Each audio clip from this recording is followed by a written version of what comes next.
Hahem, anginnya segar sekali, ujar Maryam dengan mata tertutup merasakan angin berhembus menerpa kulitnya sambil bersandar di dada bidang Gara. Pasangan tersebut lagi asyik begadang di balkon rumahnya. Abis fitting baju tadi mereka langsung pulang ke rumah. Mama papa Maryam balik ke kantor karena masih ada urusan sedikit. Foster balik ke rumahnya, dan Gara masih ingin menemani Maryam di rumah wanita itu. Keduanya menikmati kebersamaan mereka, menghabiskan waktu mereka malam ini sebagai pasangan kekasih karena besok mereka akan berubah status menjadi suami istri. Gara memeluk Maryam dari belakang sambil duduk.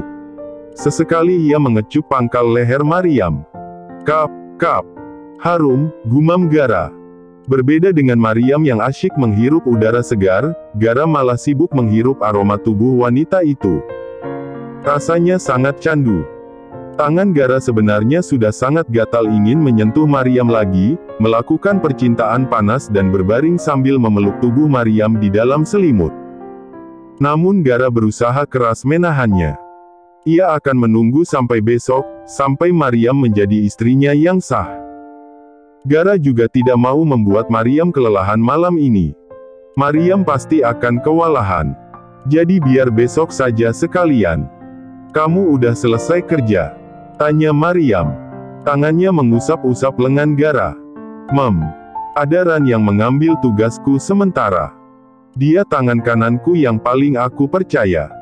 Ran akan menghubungi kalau membutuhkan kehadirannya. Maryam mengangguk-angguk. Ia merasakan lehernya kembali dikecup dari belakang. Rasanya geli. Namun Maryam senang karena sikap Gara padanya sudah tidak cuek lagi, seperti awal-awal dia kejar lelaki itu. Oh, pekik Maryam karena Gara tiba-tiba menggigit. Kok digigit sih? Maryam keberatan, Gara malah tersenyum. Sakit tahu, gimana sih? Cetus Maryam. Ya ampun, padahal yang biasanya suka sekali menggoda itu dia. Kenapa sekarang malah jadi Gara, kan dia jadi kepanasan. Ia tidak lihat wajah senang Gara di belakangnya. Pria itu tampak puas karena bisa mengerjai Maryam yang barbar. Dulu dia yang selalu dikerjai wanita itu. Kau suka?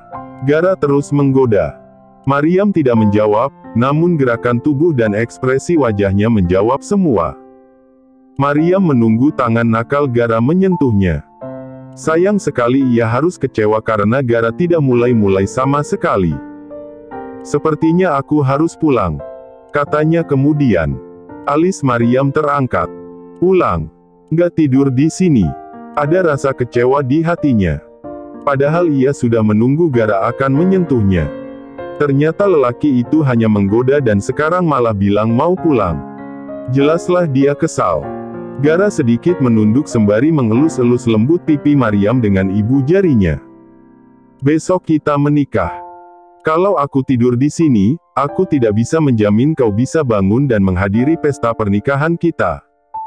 Kau tahu aku buas di atas ranjang bukan? Katanya mengedipkan mata. Jadi lebih baik aku menyentuhmu lagi setelah kita resmi menikah. Tambahnya. Maryam tertawa. Benar. Dia tidak kepikiran sampai ke sana tadi. Waktu baru mengambil keperawanannya saja Gara tidak tanggung-tanggung menyerangnya dengan buas, apalagi setelah terbiasa. Kalau begitu aku pulang dulu. Pamit pria itu tak lupa mengecup lembut kening Maryam. Aku antar sampai depan. Tidak usah. Di sini saja. Cepat tidur. Sampai ketemu besok, calon istri. Mendengar kalimat itu keluar dari mulut Gara, Maryam merasa seperti ada ribuan kupu-kupu yang berputar di perutnya. Gara sudah keluar lewat kamarnya. Habis itu Maryam pun ikut masuk, menutup pintu balkon dan membanting dirinya di kasur. Ah, ini seperti mimpi. Aku akan menikah. Ia berseru senang dalam hati. Para sahabatnya cinta dan bahkan masih belum percaya ketika ia menghubungi mereka dan bilang akan menikah. Maryam meraih HP-nya. Dia harus menghubungi kedua sahabat itu lagi, ingin bergosip dengan mereka. Saat mau membuat panggilan grup, ponselnya sudah berbunyi lebih dulu. Dari nomor baru. Maryam mengernyitkan mata. Siapa ya?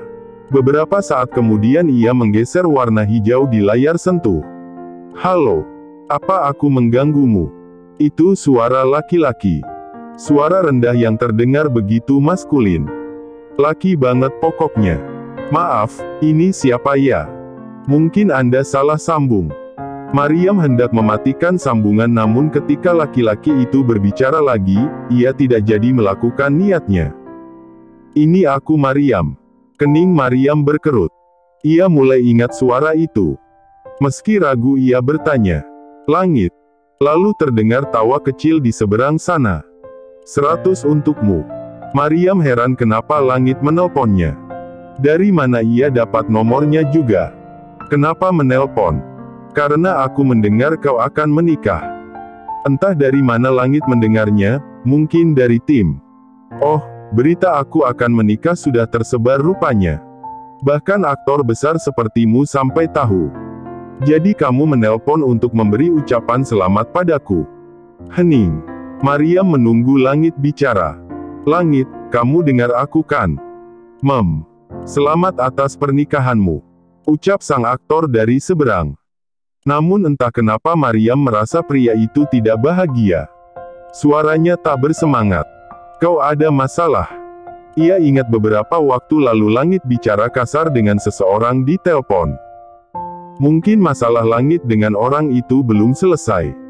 Tidak sudah malam. Sebaiknya kau tidur sekarang. Night manis, lalu sambungan terputus. Padahal Maryam masih mau bilang dia ingin mengundang pria itu ke pesta pernikahannya besok. Tapi ya sudahlah, langit sangat sibuk, mungkin tak ada waktu untuk hadir.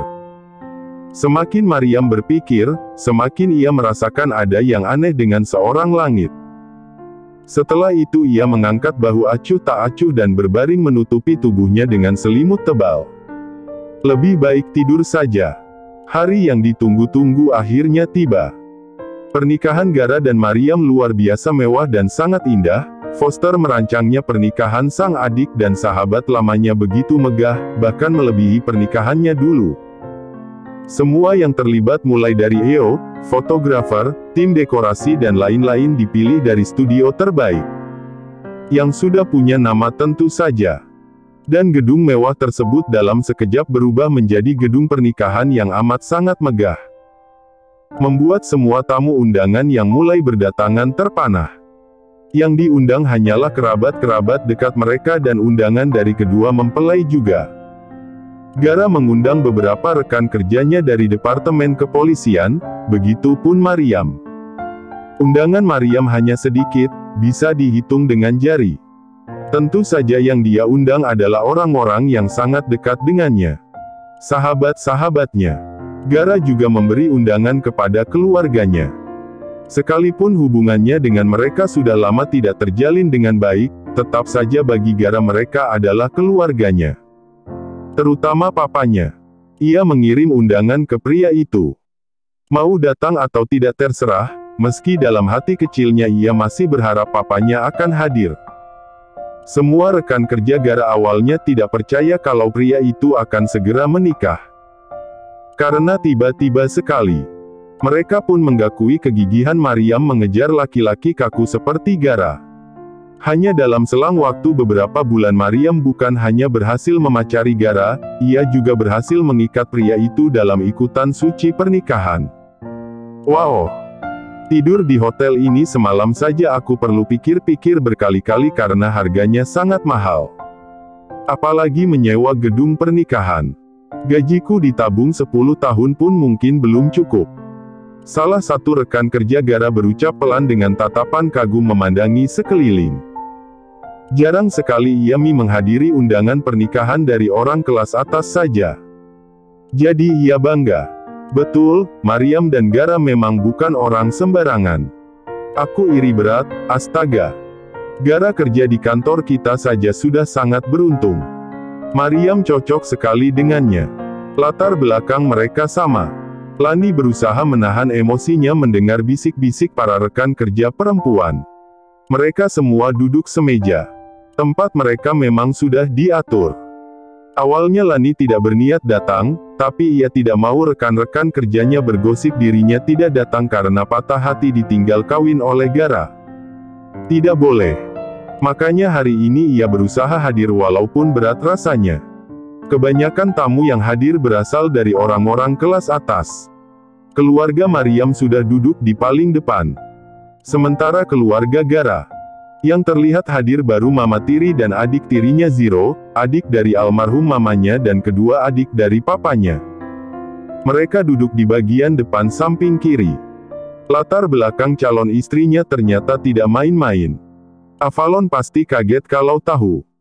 "Mem, aku pikir yang Gara bawa ke rumah beberapa hari yang lalu hanyalah gadis biasa. Ternyata putri bungsu keluarga Anggara." Giliran kedua Om Gara yang berbisik-bisik. Sambil menunggu pengantin masuk mereka bergosip. Sesaat kemudian MC naik ke atas panggung, tanda acara akan segera dimulai. Setelah MC naik, mempelai pria masuk dan berdiri di depan, pada tempat yang sudah diatur. Banyak wanita terpana dengan ketampanan paripurnanya. Ya ampun, Gara tampan sekali. Lagi-lagi salah satu rekannya berseru gemas. "Sial, kenapa bukan aku saja sih pengantin wanitanya? Dan inilah dia, pengantin perempuan kita, Maryam Anggara." Gara berbalik ke arah depan, gugup. Tentu saja. Pria itu mengembuskan napas berusaha menghilangkan rasa gugupnya. Lalu tersenyum. Senyuman menawan yang jarang sekali ia tunjukkan pada orang-orang. Semua tamu undangan berdiri, alunan musik indah mulai berbunyi, dan sesaat kemudian Maryam masuk bersama sang papa yang mengantarnya. Maryam tampak sangat cantik dalam balutan gaun pengantin mewah dan indah di tubuhnya. Mamanya terharu melihat sang putri. Tanpa sadar air mata sudah menumpuk di sudut matanya. Ada Mina dan Foster yang menemani di sampingnya. Foster tersenyum bahagia. Adiknya begitu anggun, begitu cantik. Adik nakalnya akhirnya akan menikah dengan laki-laki yang dia sukai. Foster ikut bahagia. "Ma, jangan nangis. Nanti makeup mama luntur loh," bisik Foster di telinga mamanya. Lalu pria itu mendapatkan pukulan kecil di lengannya. "Gimana nggak nangis coba, abis acara ini adik kamu udah mau dibawa pergi suaminya." Walau nakal dan suka bikin kesalkan, dia tetap putri kesayangan mama.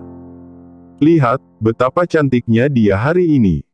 Akting anggunnya dapat banget lagi," ungkap mamanya. Foster dan Mina saling bertukar senyum. Mereka kembali fokus ke Maryam yang berjalan sama papanya. Setelah sampai di depan, Tuan Anggara memberi Maryam ke Gara. Pengantin tersebut tampak sangat bahagia. Kebahagiaan mereka menular pada semua orang dalam gedung itu. Keduanya terlihat begitu serasi. Selesai mengucapkan sumpah pernikahan yang mengharukan, Zero berdiri membawa cincin pengantin ke depan. Maryam heran melihat bocah itu. Ia tidak tahu Zero yang akan membawa cincin pengantin mereka. Kemudian Gara berbisik kecil di telinganya. "Bocah itu langsung mau saat aku suruh dia bawa cincin pernikahan kita. Bagaimana, aku terlihat seperti kakak yang baik bukan? Jadi malam ini siap-siap saja menerima keganasanku di Ran." "Mepehah, mepehah." Maryam langsung membungkam Gara dengan ciuman hingga semua tamu undangan bersorak heboh. "Ya ampun, bikin malu. Bikin malu, dia bukan putri mama," seru Tante Mia malu melihat kelakuan Maryam. Foster, Mina, Matthew dan Irene yang duduk semeja dengannya ikut tertawa. "Wow, mempelai wanita kita sangat bersemangat rupanya. Tapi jangan lupa pasang cincin dulu." Suasana makin riuh dengan tawa para tamu undangan. Maryam melepaskan ciumannya dengan senyum puas. Sedang Gara, jangan ditanya lagi. Dia sangat malu. Juga kaget Maryam menyerangnya di depan banyak orang. Untung status mereka sudah sah, dan tempatnya pas. Setelah napasnya kembali teratur, Gara mengambil cincin yang dibawa oleh Zero dan memasangkannya jemari Maryam, begitu pula sebaliknya. "Selamat, Gara Avalon dan Maryam Anggara. Malam ini kalian sah menjadi suami istri." Lalu tepuk tangan meriah kembali terdengar. Gara mengecup kening Maryam dan keduanya saling berpelukan. Malam ini adalah malam yang penuh kebahagiaan bagi keduanya. Ketika Gara menghadap ke depan, ia melihat papanya berdiri di paling belakang. Mereka saling berpandangan beberapa saat, Maryam juga melihatnya. Papa Gara tersenyum sebelum akhirnya berbalik pergi.